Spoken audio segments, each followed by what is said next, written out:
રાજકોટ શહેરમાં વધુ એક ચકચાર ભરી હત્યાની ઘટના સામે આવી છે। આ તકે વાત કરીએ તો આજરોજ સવારના સમયે શહેરના 150 ફૂટ રિંગ રોડ પર આવેલા રૈયા ટેલિફોન એક્સચેન્જર નજીક 40 વર્ષીય મહિલાની હત્યા થતા વિસ્તારમાં ચકચાર મચી જવા પામી છે।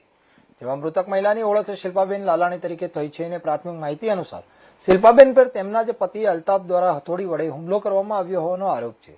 આ હુમલા દરમિયાન મહિલાના માથાના ભાગે જીવલેણ ઘા ઝીકાતા તેમનું ઘટના સ્થળે જ કરુણ મોત નીપજ્યું હતું અને ઘટનાની જાણ થતાં જ યુનિવર્સિટી પોલીસ તેમજ ક્રાઇમ બ્રાન્ચનો કાફલો તાત્કાલિક સ્થળ પર દોડી ગયો હતો।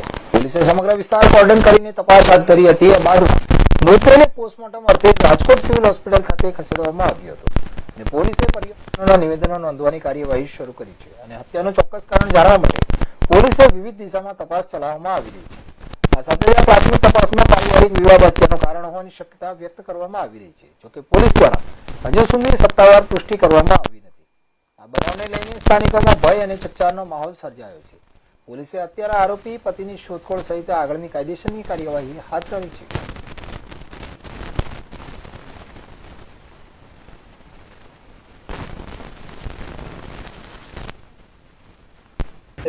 હત્યાનો બનાવ સામે આવ્યો છે, શું હકીકત છે ને કઈ રીતે તપાસ અત્યારે કરવામાં આવી?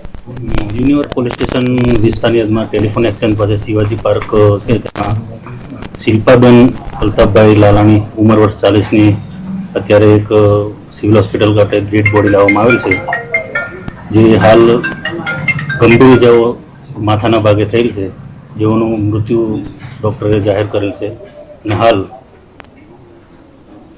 એના સંબંધ જે એના ભત્રીજી છે ભત્રીજીની ફરિયાદ લેવાની તજવીજ હાથ ધરવામાં આવી છે અને આગળની તપાસ યુનિવર્સિટી પોલીસ દ્વારા કરવામાં આવી રહી છે। કઈ રીતે હત્યા નિપજાવી અને કોના દ્વારા?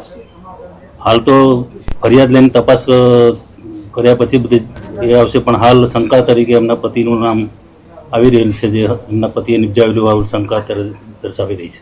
શેના વડે કઈ હત્યા? હથિયાર તીક્ષ્ણ હથિયાર હથોડી જેવું હથિયારનું હાલ વર્ણન આવી રહેલ છે।